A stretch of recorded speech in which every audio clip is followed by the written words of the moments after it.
Eh bien, bonjour à toutes et à tous, bienvenue dans une nouvelle émission Droit de réponse 105.1 sur les ondes de Choc FM 105.1, la radio francophone de Toronto. Ici Guillaume Laurin, j'ai le plaisir aujourd'hui de vous présenter un sujet d'actualité brûlante, s'il en est, l'immobilier à Toronto.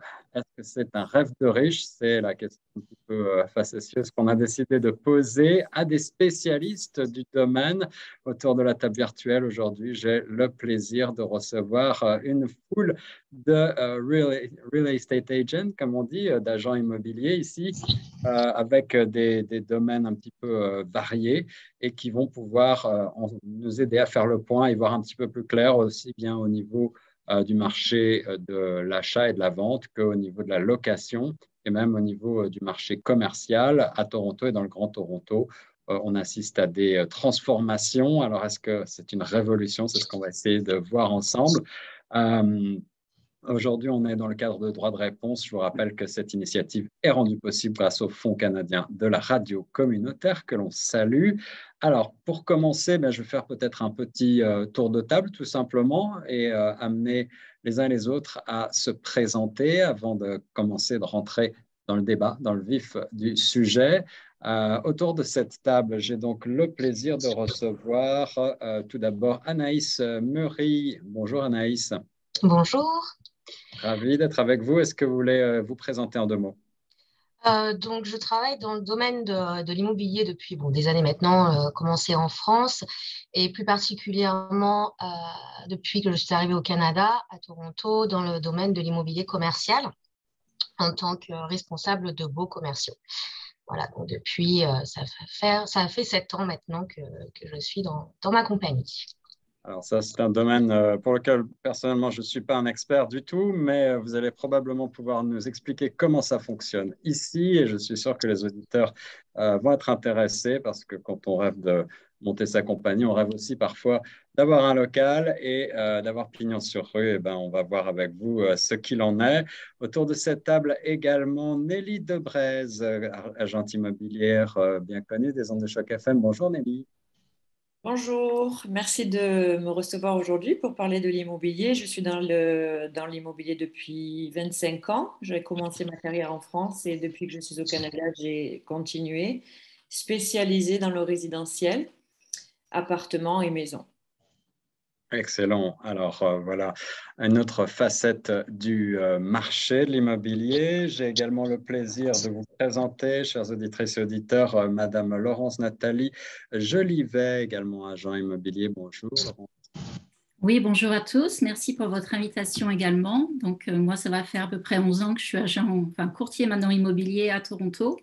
Et je suis avec Engel & Volkers, qui est un groupe immobilier installé dans le monde entier, et ce qui me permet notamment beaucoup de faire la liaison entre l'Europe et le Canada pour tous ceux qui viennent s'installer comme nouveaux arrivants. En effet, alors ça fait plaisir de voir que déjà autour de cette table, il y a beaucoup d'agents immobiliers francophones à Toronto. Finalement, c'est quelque chose que peut-être nos auditeurs ignorent. Également avec nous, Monsieur Thomas Delespierre. Bonjour Thomas.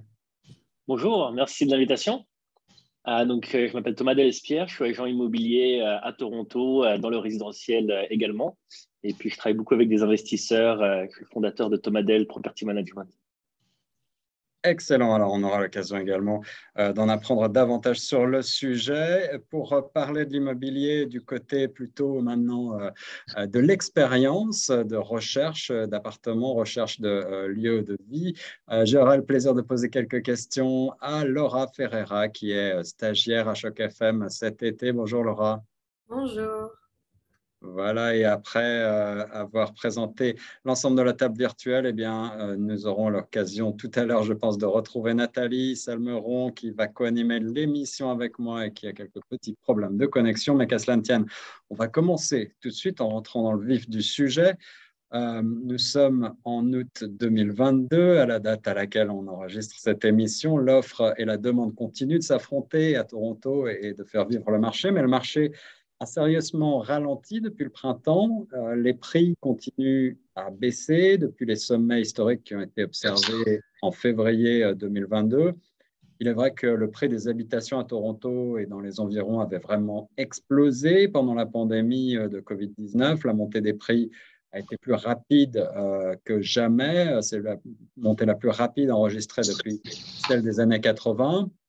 La raison, ça en est probablement en partie les taux d'intérêt qui étaient exceptionnellement bas et qui ont permis à beaucoup d'acheteurs d'investir et de s'endetter davantage. Et puis, évidemment, cette tendance a brusquement changé de direction en mars 2022, quand la Banque du Canada a commencé à relever ses taux d'intérêt.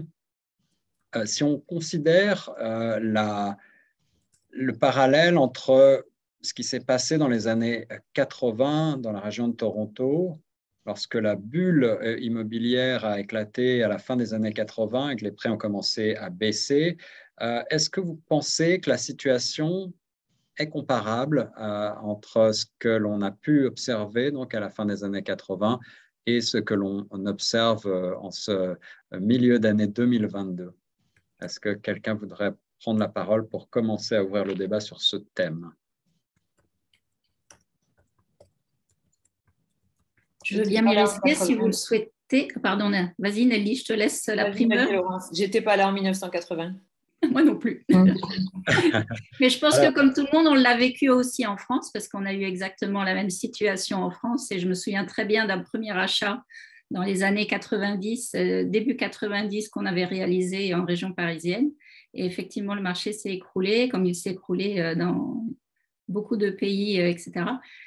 Donc, je ne sais pas si Nelly, je te laisse la parole au cas où il y a quelque chose de similaire ou que tu veux rajouter sur le sujet. Oui, Nelly? Non. Non. Alors, pour rappel, en 1996, les prix des logements à Toronto avaient chuté de quelques 40%, rajustés à l'inflation. Évidemment, la question qu'on peut se poser aujourd'hui, c'est est-ce qu'on vit une situation comparable? Est-ce qu'on peut parler de bulle immobilière? Est-ce que c'est une bulle qui est en train d'éclater à Toronto? Quel est votre sentiment sur le sujet? Je peux prendre la parole. Oui, Thomas.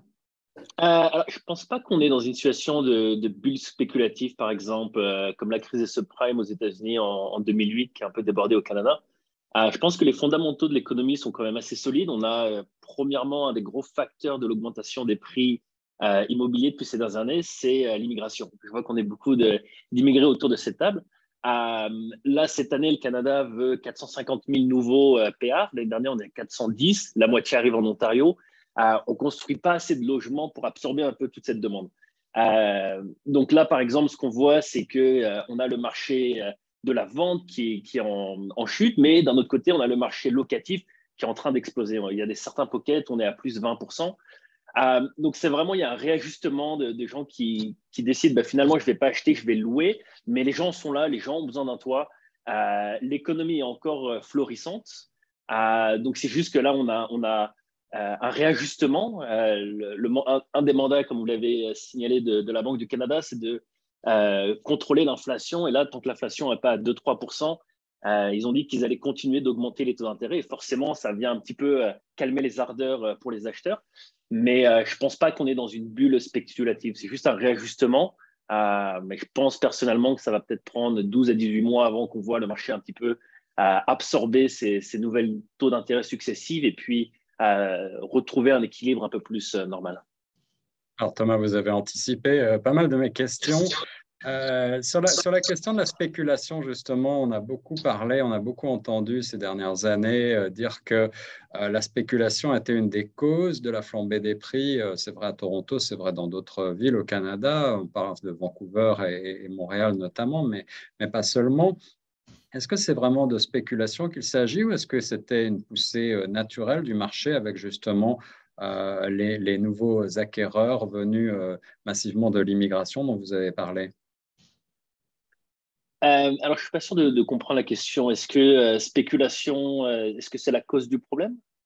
Est-ce que la spéculation est la cause finalement de cette flambée des prix, d'après vous, ou est-ce que c'est plutôt le marché qui, naturellement, l'offre étant insuffisante, Oui, continue? alors, si spéculation, vous parlez des investisseurs qui essayent de faire des flips immobiliers.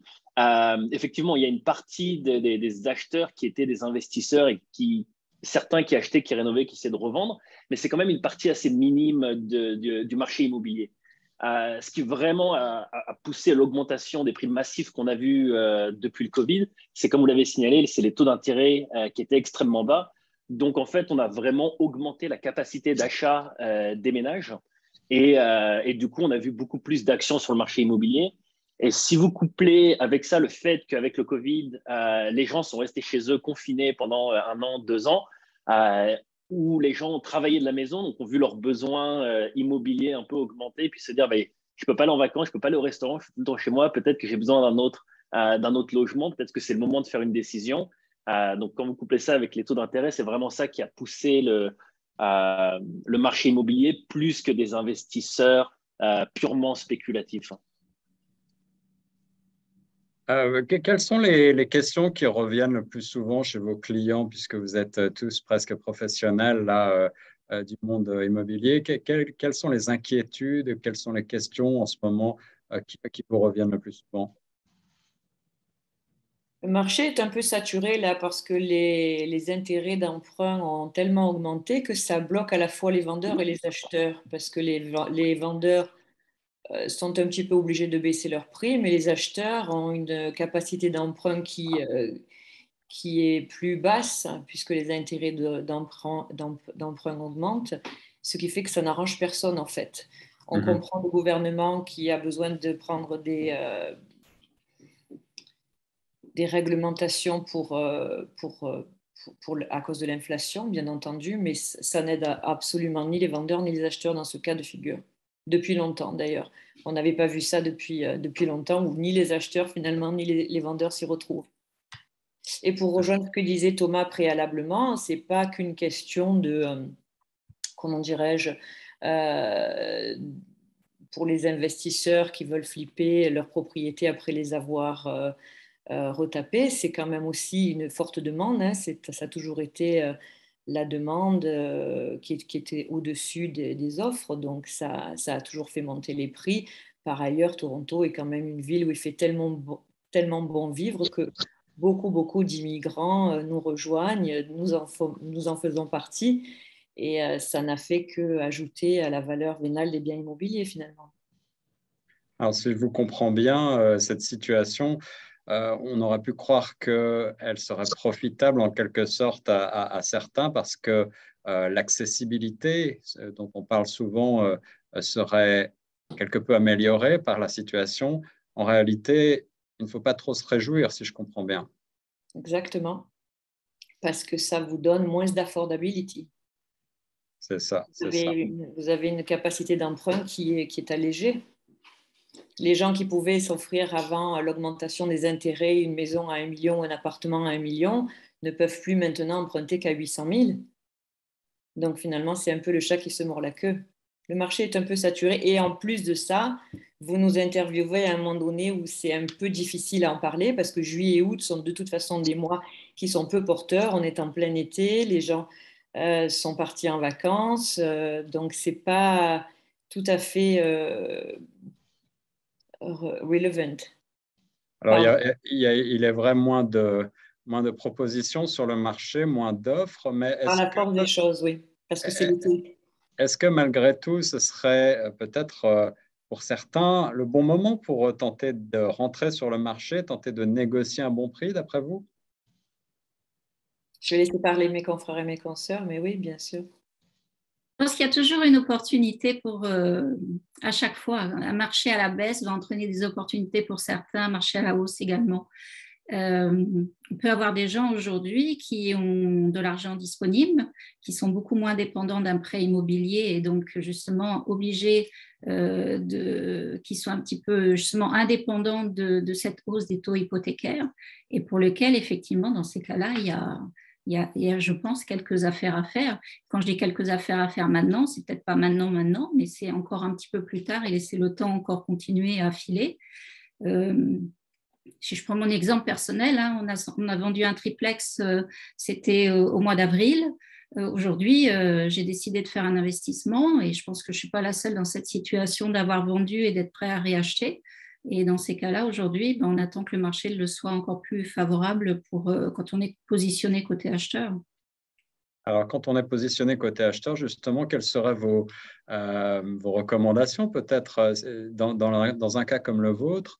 Est-ce qu'il faut en passer par une location entre l'achat et la vente? Comment est-ce que ça se passe? Dans mon cas présent, c'est un investissement, donc je dirais c'est indépendant de moi qui est déjà ma maison principale pour y vivre. Mais quelqu'un qui aujourd'hui a vendu et veut faire un investissement ou acheter de nouveau sa résidence principale, oui, peut-être a intérêt de se mettre en location quelques mois en attendant de voir comment le marché continue à évoluer. Il faut comprendre que le marché des maisons, effectivement, baisse plus vite que le marché des condominiums.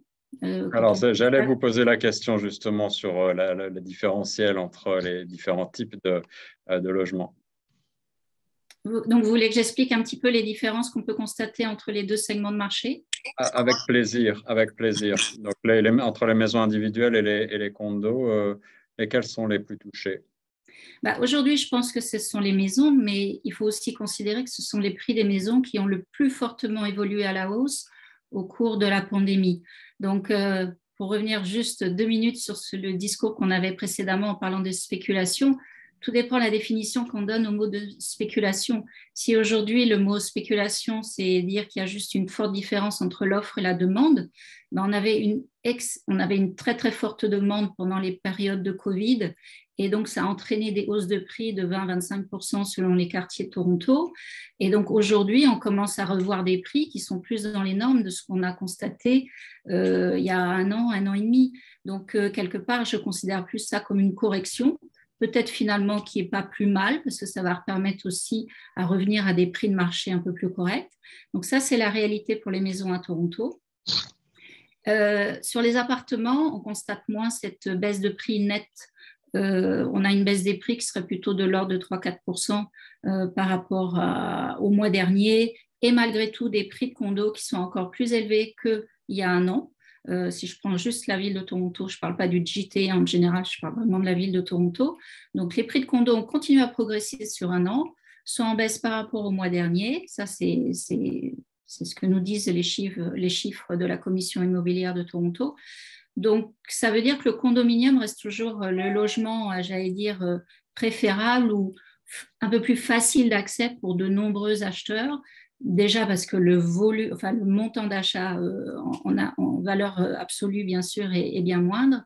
Et aussi parce que peut-être qu'on a cette capacité de pouvoir être aussi plus facilement préapprouvé par sa banque lorsque vous êtes en train d'acheter quelque chose à 700 000 $, plutôt d'acheter une maison à 1,5 million ou proche des 2 millions de $. Alors, merci Laurence. Dans le détail, vous avez un petit peu parlé des différentiels des marchés de Toronto et de la banlieue. Est-ce qu'il y a des endroits qui ont vu les prix évoluer davantage que d'autres dans le Grand Toronto? Je dirais que dans les banlieues, en fait, où ça a augmenté incroyablement fort dans le courant des dernières années, et trop fort par rapport à ce que c'était, entre guillemets, les Mississauga et toutes ces régions-là ont fortement baissé depuis ces derniers mois. Il y a un grand changement aussi qu'il faudrait noter au-delà des chiffres. C'est vrai que les maisons ont plus baissé que les condos. Mais le grand changement, c'est que ça reste beaucoup plus longtemps sur le marché. En fait, c'est le nombre de jours sur le marché qui a augmenté et le nombre d'offres qui a réduit. Alors qu'avant, on avait des dizaines d'offres pour un bien immobilier. Aujourd'hui, on n'en a pas ou plus. Il faut ajuster le prix au bon prix et non plus faire des bidding wars, comme les appelait, avec un prix à venir et des enchères. Aujourd'hui, ça, c'est plus tellement le cas. On a plutôt tendance à mettre le vrai prix des maisons et des condos et attendre que ça se vende. D'accord. Alors qu'avant, on avait une telle demande, en effet, que ça restait moins longtemps sur le marché et qu'on vendait au-dessus du prix, alors que maintenant, on va vendre soit au prix, soit en dessous, un petit peu. Donc ça, c'est le gros changement en fin de compte. Si j'ai quelque chose à résumer, ce serait ça. Et un autre phénomène que l'on a vu probablement à Toronto, mais aussi dans d'autres villes du Canada et du monde, et dont on a beaucoup parlé pendant la pandémie, c'est, entre guillemets, la fuite de certains acheteurs des centres-villes vers parfois la grande banlieue, voire même la province, voire même des régions plus excentrées, avec la généralisation du télétravail. Alors maintenant que la situation de la pandémie est, entre guillemets, presque derrière nous, on le souhaite, on l'espère en tout cas, que les choses ont repris un semblant de normalité.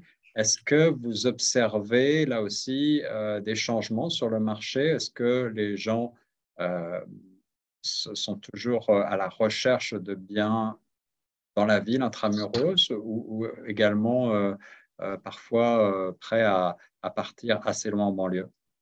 Oui, absolument. Un peu comme disait Madame Jolivet, on a vu le prix des maisons qui a beaucoup plus augmenté avec le Covid, avec des gens qui avant habitaient au centre-ville et nous disaient je veux habiter à 15 minutes du travail, du restaurant, et qui nous ont dit pendant le Covid, ben maintenant j'ai besoin de télétravail, j'ai besoin de plus d'espace, j'ai besoin d'une maison et ça ne me fait pas peur d'aller jusqu'à Mississauga ou Hamilton par exemple. Et maintenant qu'on voit un peu la fin du télétravail ou une méthode un peu hybride, mais où beaucoup d'entreprises disent on a besoin que vous reveniez au travail, habiter à Hamilton, ça n'a plus forcément autant d'avantages. Et pour reprendre aussi ce que disait Nelly, effectivement, on voit les prix de l'extérieur qui ont énormément augmenté avec le Covid, en dehors de Toronto, donc dans le 905. Et maintenant, des chutes de prix qui sont beaucoup plus drastiques dans ces zones-là, surtout pour le segment des maisons et des detach, alors qu'à Toronto et au centre-ville, les condos résistent beaucoup mieux, quoi. Les maisons aussi. Et j'ai moins de demandes personnellement sur les extérieurs aujourd'hui que je n'en avais pendant la période du Covid. OK. Et il est vrai que le trafic, la circulation a également beaucoup repris, ce qui peut expliquer aussi le désir de se rapprocher du centre-ville. Alors, quelqu'un qu'on n'a pas encore entendu sur un sujet qu'on n'a pas encore abordé, c'est Anaïs Meury, puisque Anaïs est spécialisée donc, dans les locaux commerciaux. Pour ce qui est de ce marché bien particulier, Anaïs, est-ce que vous pouvez nous expliquer ce qui s'est passé? Est-ce que la pandémie a eu un effet? J'imagine que oui. Quel a été cet effet?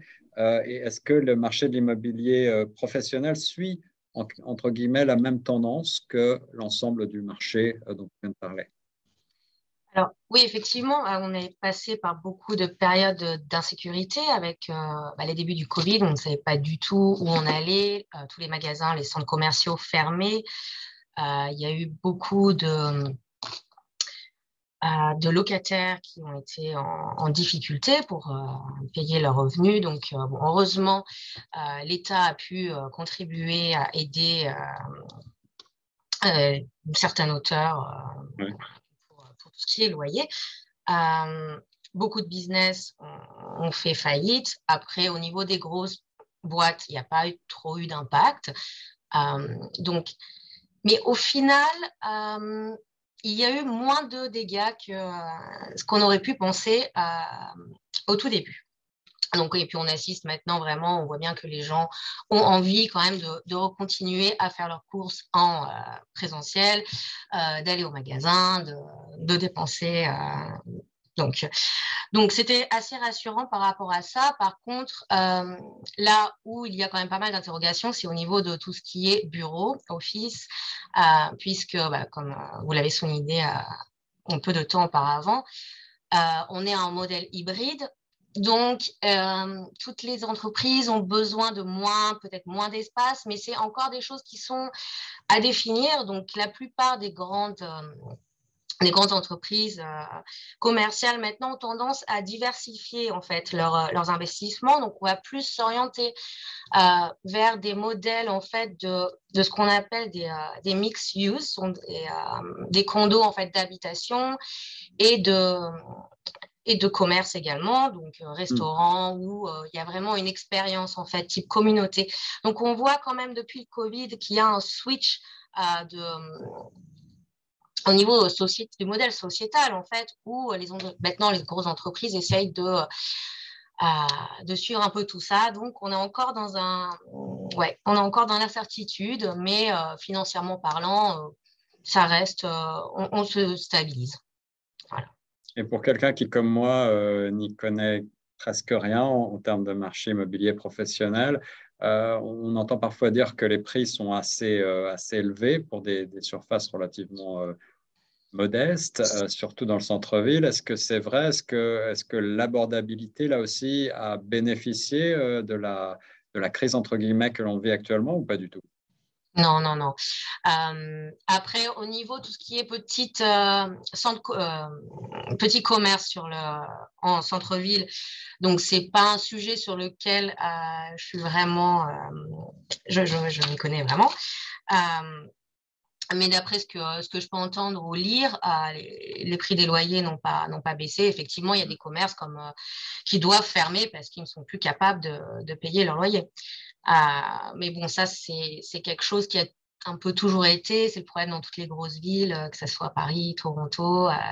Quand on veut avoir un emplacement, en fait, où il y a un fort achalandage, malheureusement, ça reste très, très cher. Donc, il n'y a pas eu de changement là-dessus. Alors, parlons maintenant, si vous voulez bien, de loyer, cette fois, du marché de la location, dans le contexte de l'inflation actuelle, près de 9%. Le problème de l'abordabilité dont on a parlé demeure plus que jamais présent dans le Grand Toronto. Et la question que je voulais vous poser à toutes et à tous, c'est on assiste à ce paradoxe apparent de voir les prix à l'achat se tasser quelque peu, alors que le marché de la location semble chaque mois dépasser, crever des plafonds, faire des nouveaux records. Comment expliquer cet état de fait, après vous? Je vais reprendre Pardon. Oui, vas-y, je t'en prie. Je fais pas mal de locations là ces derniers temps parce qu'en plein mois d'été, j'ai beaucoup de nouveaux arrivants, comme j'expliquais, francophones et venant d'Europe qui cherchent à louer. Et à chaque fois, ils sont estomaqués par les montants des loyers qu'on trouve ici à Toronto. Comme je leur dis souvent, c'est les loyers parisiens, donc c'est excessivement cher. Mais j'ai envie de reprendre mon premier commentaire que j'ai fait au niveau de l'achat-vente. Il ne faut pas non plus oublier que les loyers aujourd'hui sont revenus au marché, au niveau du marché avant Covid. Donc, on a eu une extrême forte baisse des loyers pendant la pandémie. On n'avait plus d'étudiants internationaux. Tous les logements Airbnb se sont retrouvés mis sur le marché de la location normale avec les gros de 1 an ou plus. Donc, du coup, les loyers en centre-ville de Toronto avaient chuté de 15, 20, 25%. Donc, quand on a repris là, les chiffres, les dernières stats de la commission immobilière sur le deuxième trimestre 2022, oui, aujourd'hui, on constate des hausses de loyers de 15 et 20% sur les one-bedroom ou les two-bedroom, mais c'est de nouveau une remise à niveau par rapport au prix qu'on avait avant la pandémie.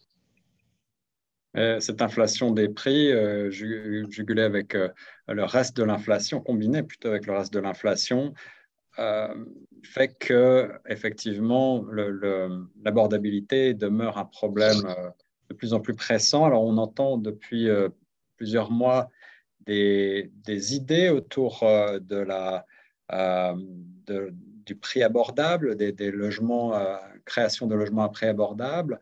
Est-ce que, d'après vous, le gouvernement devrait en faire davantage sur ce sujet-là? Et est-ce qu'il pourrait agir par d'autres moyens pour limiter peut-être cette flambée des prix en encadrant peut-être les loyers? Ou est-ce que c'est au contraire pour vous une erreur que de le faire? Il y a un rapport très intéressant qui était sorti, qui avait été commandité par le gouvernement d'Ontario et justement qui parlait un petit peu de ce problème d'affordabilité et qu'est-ce qu'on pouvait faire. Et une des mesures qui recommandait, c'était vraiment d'augmenter la densité. Quand on regarde une ville comme Toronto par rapport à une ville comme Paris ou New York ou même Montréal, on voit que la densité de Toronto est vraiment très faible. C'est-à-dire on a soit des maisons de 1 ou 2 étages, puis à côté de ça, on peut avoir des condos de 50 étages dans la même rue. Alors que dans des villes comme par exemple Paris, on va avoir beaucoup plus de mid-rise, donc des bâtiments de 5 à 10 étages, mais partout. Et à Toronto, un des gros problèmes, c'est les zonings pour permettre de construire des bâtiments de 5 à 10 étages de manière beaucoup plus répandue, quoi. Beaucoup de quartiers, ça va être des maisons et dans ces quartiers-là, c'est quasiment impossible de construire des multifamilies ou des appartements de petite taille qui viendraient un peu aider à la densification. D'autres mesures qui parlaient dans le rapport, c'était aussi de réduire un petit peu tous les development fees et toutes les charges pour les développeurs pour créer des nouveaux logements et réduire le temps pour donner les permis. Alors aussi, on entend beaucoup aussi de solutions qui vont attaquer un peu plus la demande. Donc, ça veut dire, par exemple, interdire aux étrangers d'acheter à Toronto. Mais ça, c'est plus des demandes qui sont un petit peu plus des pansements qui ne viennent pas attaquer le fond du problème et qui vont être plus un peu des solutions visibles et puis pour montrer qu'on fait quelque chose, quoi. Alors, ce problème du zonage dont vous parliez, Thomas, c'est une question qui relève de la ville même de Toronto ou est-ce que c'est au niveau provincial? Non, le zoning, c'est vraiment les municipalités qui ont ce pouvoir-là. Alors après, il y a des bruits de couloir comme quoi peut-être que ça devrait être géré de manière plus fédérale. Mais non, actuellement, c'est vraiment municipal. Je ne Et sais ça me pas fait... si ça aiderait les montants de loyer, par contre, hein, parce que si on traitait ce qu'il y avait d'existant et quand ils bâtissent des tours, par exemple, mettre un certain nombre d'appartements dédiés à la location, ça serait aussi une idée. Enfin, c'est pas nécessairement lié au zonage. Si Il le faut plus de gouvernement logements, devait de prendre manière des générale. mesures, ce serait pour. Alors justement, pour construire davantage de logements, on a vu aussi cette idée de mini-maisons, de maisons de lane houses, comme on dit en anglais, fleurir pendant la pandémie en particulier. Il s'agit de petites maisons qu'on construit entre guillemets au fond de son jardin ou sur un ancien garage. Je crois là aussi que la municipalité a fait quelques efforts pour rendre cela un petit peu plus facile, un petit peu plus souple. Est-ce que l'une ou l'un d'entre vous voudrait nous en dire plus sur le sujet? Est-ce que on va voir apparaître davantage de ces petites maisons de ruelles dans les années à venir à Toronto? C'est sûr, c'est une bonne idée au fond du jardin de pouvoir créer à la place du garage ou à la place d'un jardin un petit bâtiment, mais c'est encore beaucoup de fonds investis et je ne suis pas sûre que ça va aider les locataires. C'est sans doute une bonne mesure pour les propriétaires, mais pas forcément pour les locataires. Mhm. Si ça répond à votre question précédente. Mais en tout cas, c'est une bonne idée pour bâtir plus de maisons dans les environnements résidentiels tels que les maisons sont configurées. J'ai Alors, j'ai moi-même un investissement du côté de Bassos et de Saint-Clair-Ouest. Et donc, c'est par exemple une zone géographique où aujourd'hui, ce qu'on appelle les laneway suites sont effectivement aujourd'hui réalisables sous forme, bien sûr, de demande de permis. Il faut que cette maison-là, qui est construite à l'arrière, soit quand même connectée sur le système électrique et d'égout de la maison principale. Donc, ça ne se fait pas non plus très simplement parce que ça veut dire est-ce que la maison principale est en mesure aussi de pouvoir gérer un deuxième logement en termes d'arrivée d'eau, d'électricité et ensuite des égouts. Et là, alors je ne sais pas dernièrement, mais je pense que l'année dernière, quand j'avais été regarder quelques chiffres, le nombre de permis aujourd'hui qui étaient accordés pour ce type de maison, mais voilà, on parle d'une centaine ou quelques centaines de permis.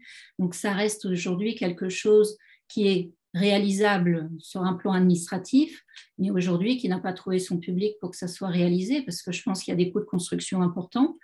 Et il ne faut pas se leurrer non plus. Le loyer qui va être pratiqué sur ce type de logement ne sera pas un loyer abordable. Ça restera dans les loyers moyens de ces quartiers qui sont quand même relativement chers à l'acquisition. Et donc, du coup, le loyer, il tient compte de l'acquisition, du prix d'achat.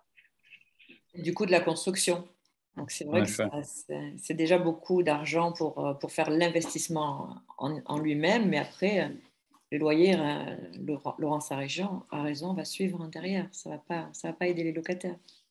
Et le coût de la construction augmente également avec l'inflation, j'imagine, ce qui doit avoir une répercussion aussi sur les nouvelles constructions. Où en est-on dans les constructions de condos à Toronto? On le sait, lorsqu'on regarde la ville au fil des ans, eh bien, elle change totalement de physionomie. C'est un peu une ville champignon, comme on les appelle. Est-ce que ces constructions vont ralentir dans les mois et les années à venir, d'après vous? Il y a déjà des développeurs qui ont arrêté des projets qui étaient en cours dû au prix des matériaux de construction qui augmentent sans arrêt, l'inflation, etc. Donc, il y a certains projets qui sont déjà tombés à l'eau et certaines entreprises doivent vraiment repenser leur investissement maintenant. Donc, certainement, il y a un ralentissement au niveau des constructions. Alors, puisqu'on a la chance d'avoir avec nous Laura et Nathalie qui nous ont rejoints euh, pour brasser l'ensemble des sujets, je vais vous demander à toutes les deux de partager avec nous quelques-unes de vos expériences en matière de recherche de logement et de difficultés peut-être pour trouver quelque chose de décent à Toronto, parce qu'on le sait encore une fois avec des loyers comme ceux pratiqués actuellement et parfois on le voit des logements plus ou moins euh, décent, encore une fois, mis sur le marché, eh bien, c'est un peu un parcours du combattant dont il s'agit. Laura, est-ce que tu voudrais nous expliquer comment est-ce que tu as réussi à trouver un logement et quelle a été ton expérience, quelles ont été les difficultés rencontrées? Moi, j'ai la chance d'avoir trouvé mon appartement au moment du Covid. Donc, je fais partie de ceux qui ont un prix Covid. Donc, C'est ça? je ne quitterai jamais mon appartement, enfin, du moins pas pour le moment, parce que j'habitais en coloc. Et en fait, le prix que je payais en coloc, c'est le prix que je paye maintenant pour être toute seule. Hmm. Donc, ça a été très dur de trouver quelque chose dans un prix assez raisonnable. Et je remercie le Covid parce que ça m'a beaucoup aidé. Alors, en effet, il y a quelques personnes qui ont bénéficié quand même de cette crise et tu parlais de la colocation. C'est un phénomène qui s'est, entre guillemets, presque généralisé, banalisé, normalisé pour les jeunes qui cherchent à se loger. C'est presque un passage obligé aujourd'hui. Est-ce que vous pensez que là aussi, le gouvernement devrait faire davantage pour aider les jeunes à entrer sur le marché? Oui, c'est sûr. Et quelle serait l'action, sous quelle forme est-ce que cela pourrait se développer? Une des mesures qui existent maintenant, c'est sur le Land Transfer Tax. Les first-time buyers, donc les premiers acquérants, ont une déduction d'impôt de 50% jusqu'à un certain montant. De mémoire, c'est 8 700, quelque chose comme ça. Donc, en étant un premier acquéreur, on bénéficie déjà de certaines mesures fiscales. Aussi, quand on est un premier acheteur, au lieu de mettre les 20%, qui est un petit peu le numéro de base pour se faire approuver pour un mortgage, on peut mettre 5%, donc mettre un down payment qui est beaucoup moins élevé, et ce qui peut permettre d'acheter aujourd'hui plutôt que d'attendre de construire son down payment. Donc, c'est sûr que des mesures comme ça, on voit à l'heure actuelle qu'elles sont efficaces et les premiers acheteurs les utilisent. Donc, c'est sûr que des mesures dans ce sens-là, dans cette direction, pour être bénéfique pour les acheteurs aujourd'hui. Merci Thomas Delespierre. Alors ça, c'est vrai pour l'achat, mais pour la location, encore une fois, c'est un petit peu plus complexe. Nathalie, tu me parlais tout à l'heure de ton expérience et aussi de l'expérience d'une de tes amies qui est un petit peu symptomatique de ce que l'on peut observer en ce moment, un système D qui voit des nouveaux modes de location se développer, des gens qui sont un petit peu plus itinérants, qui travaillent à distance davantage et qui vont louer ou sous-louer pendant seulement quelques mois de l'année des appartements ou des maisons. Effectivement, alors du coup, avec tous ces changements, tous ces prix aussi qui changent un peu du jour au lendemain, j'ai une amie qui a dû malheureusement trouver un système un peu alternatif. Il faut être créatif à un certain moment parce que le marché est tellement cher, il y a des prix qui sont tellement... c'est insensé en fait quand on a seulement un revenu. En général, quand on regarde bien une personne qui veut un appartement avec une seule chambre, il y a de fortes chances que cette personne soit seule. Et une personne qui est seule n'a pas forcément un deuxième salaire qui va rentrer, sauf si cette personne a 2 emplois. Mais donc, du coup, pour en revenir à cette amie, effectivement, elle était en couple. Elle se sépare. Donc, effectivement, elle a besoin de trouver un logement pour elle toute seule. Elle avait un logement précédemment avant de se mettre en couple, mais du coup, c'était les prix à une époque où c'était encore plus ou moins OK, on va dire. Et puis, avec le Covid, elle avait pu s'installer donc avec son ami. Là, maintenant, ils se séparent. Chacun recherche quelque chose et les prix ont tellement augmenté que c'est à ce moment-là où sa créativité s'est mise en place parce que elle s'est mise à parler avec tous ses amis. Comme on disait, maintenant, on a quand même beaucoup de gens qui travaillent de façon hybride. Donc, on va dire 20% au bureau et 20% et le reste à la maison, ou peu importe. Il y en a qui sont passés sur des modes complètement remote aussi. Et en gros, en faisant le tour de ses amis, elle s'est rendue compte qu'elle avait dans son entourage quelqu'un qui pouvait travailler uniquement de la maison et ce, partout dans le monde. Et du coup, cette personne-là va profiter de cette chance, entre guillemets, de pouvoir travailler partout pour rentrer dans son pays d'origine pour quelques mois. Et donc, du coup, elle va récupérer son appart pendant les quelques mois où son ami sera à l'étranger. Et une fois que cette personne revient, elle retrouvera quelqu'un d'autre qui fera comme ça, en fait. Donc, cette personne a de la chance parce que dans son entourage, elle a plusieurs personnes qui sont sur ce mode un peu hybride, donc pouvoir récupérer des appartements. Et la chance, entre guillemets, de faire ça, c'est qu'on récupère l'appartement en sous-location. Donc, on n'est pas victime d'une rehausse de prix, en fait, parce que dès que quelqu'un quitte son appartement, en général, sauf si on a un très, très gentil propriétaire qui a à cœur de faire des prix pas trop chers, mais en général, voilà, dès que quelqu'un libère un appartement, l'appartement va prendre facilement entre 100 et 500 dollars d'augmentation. On ne va pas se cacher, c'est à peu près ça à chaque fois. Et du coup, en faisant de la sous-location, l'avantage, c'est qu'elle récupère le loyer au prix du bail. Donc, ça veut dire que le prix est en cours et qu'il n'y aura pas de changement pour elle. Donc, voilà, c'est la solution qu'elle a dû trouver. Mais bon, ce n'est pas forcément évident parce qu'on se doute bien que quand on prend l'appartement d'un ami, c'est comme si on allait un peu en vacances chez quelqu'un. Donc, on ne va pas lui enlever toutes ses affaires. On ne va pas lui enlever ses petites cuillères et ses petites assiettes. Donc, si on a les nôtres en plus, voilà, on vit un peu en mode brocante. Mais je pense que c'est un peu... voilà, c'est soit on vit un peu en mode brocante, mais on a la chance entre guillemets, la chance de payer un loyer pas trop excessif, ou alors dans ce cas-là, il faut retrouver une autre solution. Mais voilà. Voilà un Mais exemple de créativité pour trouver un logement relativement abordable à Toronto. Ce qui m'amène à rebondir sur cette question de la sous-location, justement, et de la législation de manière générale qui entoure ce type de location à Toronto. Comment est-ce que c'est encadré? Est-ce que le système est assez souple, d'après vous, les uns et les autres qui êtes experts en la matière? La sous-location, elle est encadrée dans le sens où il y a une ligne ou deux qui en fait référence dans la loi de la location en Ontario. Et si je dois la résumer, c'est de dire qu'effectivement, c'est un droit du locataire de pouvoir faire une sous-location, moyennant quand même un accord de la part du propriétaire, qui ne doit pas être déraisonnable. Donc, en revanche, il y a à mon avis beaucoup de propriétaires qui ne seraient peut-être pas très heureux d'entendre le scénario que vous avez cité, parce que ça veut dire qu'ils n'ont aucune maîtrise sur qui habite dans l'appartement et qui voient des gens défiler les uns derrière les autres. Et à mon avis, ça peut créer quelques problèmes. De toute façon, ça crée un problème de responsabilité déjà, de savoir que le sous-locataire qui paye le loyer au locataire et le locataire qui paye le loyer au propriétaire, si à un moment donné, il y a quelque chose qui ne va pas dans l'histoire, à la fin, le propriétaire, il ne reçoit pas son loyer, ou s'il y a des dommages qui sont faits dans l'appartement. Donc,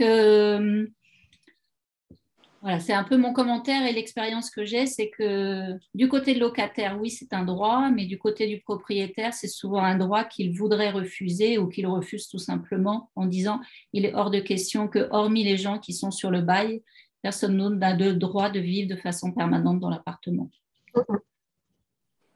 Merci Laurence. Alors, un autre marché dont on n'a pas parlé, qui était complètement dérégulé ou non régulé et qui a été transformé, c'est celui des logements à court terme. On pense à Airbnb, des organismes comme ceux-là.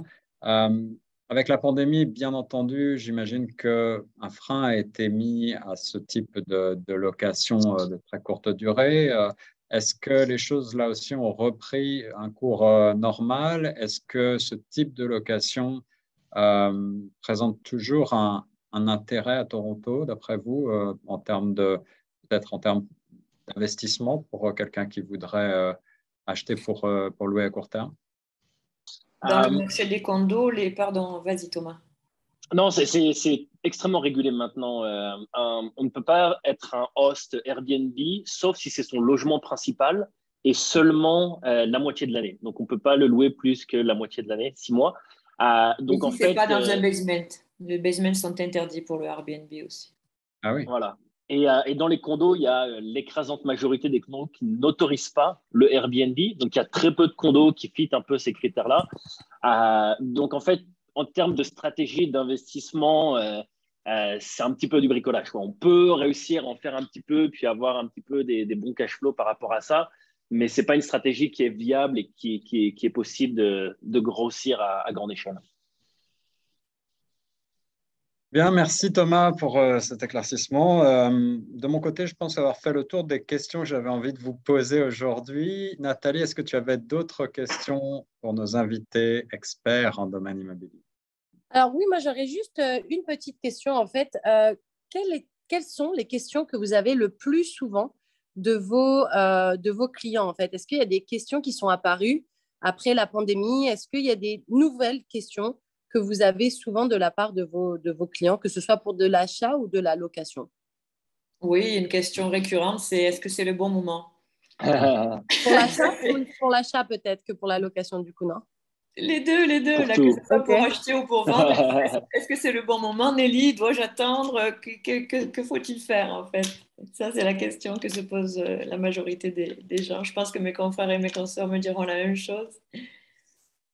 La façon dont le marché structure aujourd'hui, c'est que, imaginons, vous avez le prix du marché qui est là.